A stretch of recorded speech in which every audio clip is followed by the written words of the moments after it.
आज भारतीय जनता पार्टी के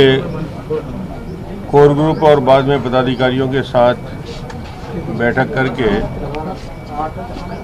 और 2-3 महत्वपूर्ण विषयों पे जो निर्णय हुआ, जिसमें 11 विधानसभा के प्रभारी हैं वो तय हुए, संचालक और तय हुए। ऐसे 11 विधानसभा में 22 नाम तय हुए जो उस लोकसभा के दृष्टि से 11 लोकसभा के दृष्टि से संचालन का काम करेंगे और प्रभारी की हैसियत से वहाँ का कोऑर्डिनेशन की जवाबदारी देखेंगे। एक निर्णय उन सब के लिए आज बैठक में हुआ। दूसरा निर्णय हुआ कि 29 जो भारतीय जनता पार्टी के जिले हैं, ये 29 जिलों में एक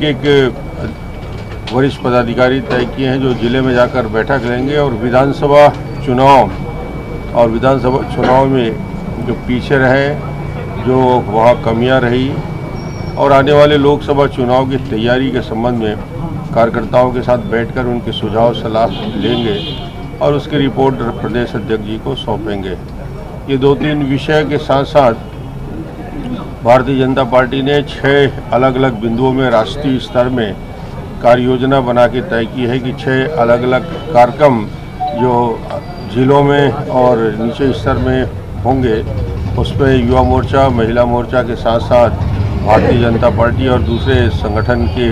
पूरी टीम को लेकर इस आने वाले 1.5 महीने 2 महीने के लिए कार्य योजना तय हुई है जो व्यापक रूप से जनसंपर्क का एक माध्यम बनेगा। इन सारी बातों की आज बैठक में निर्णय लिया गया और उस पर आगे की कार्रवाई के लिए आज 19 तारीख और 20 तारीख को बैठकों का दौर चलेगा और ये निर्णय आज। लोकसभा चुनाव कितनी बड़ी चुनौती मानती है बीजेपी, कितनी बड़ी चुनौती? नहीं, लोकसभा चुनाव इस बार चूँकि लगातार हम 9 सीट 10 सीट जीतते रहे हैं, 3 लोकसभा सीट में हमारा बहुत अच्छा परफॉर्मेंस रहा। पहली बार है जब हम छत्तीसगढ़ में सरकार ना होने के बाद चुनाव लड़ रहे हैं, तो चुनौती हमारे सामने है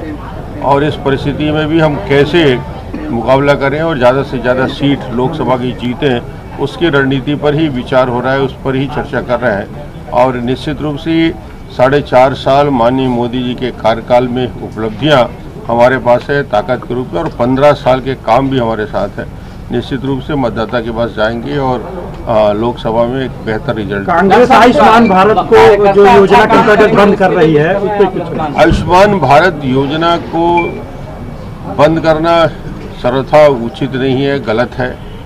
क्योंकि ये देश की सबसे बड़ी योजना है और ये एक आम गरीब व्यक्ति के जीवन के लिए 5 लाख तक के इलाज की सुविधा उपलब्ध कराती है। हम केंद्र की हर योजना का विरोध करने में यदि तुल जाएंगे तो छत्तीसगढ़ का नुकसान होगा, छत्तीसगढ़ के गरीबों का नुकसान होगा। आयुष्मान भारत में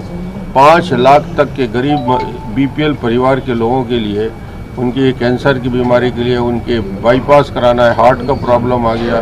किडनी रिप्लेसमेंट कराना है और दूसरी बड़ी बीमारी हो जाती है, उसके लिए एक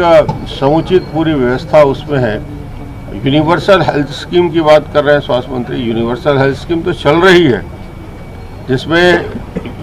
यूनिवर्सल स्कीम का मतलब एपीएल बीपीएल सभी के लिए हम लागू करते हैं। तो आज जो 50,000 के स्मार्ट कार्ड बने हैं वो यूनिवर्सल हेल्थ स्कीम ही है, जिसमें 50,000 तक के इलाज की व्यवस्था पिछली सरकार ने हम लोगों ने किया था और बहुत सफल योजना वो साबित हुई थी। उसका एक कदम आगे बढ़कर आयुष्मान भारत योजना है जो 5 लाख तक के टारगेट को तय करता है।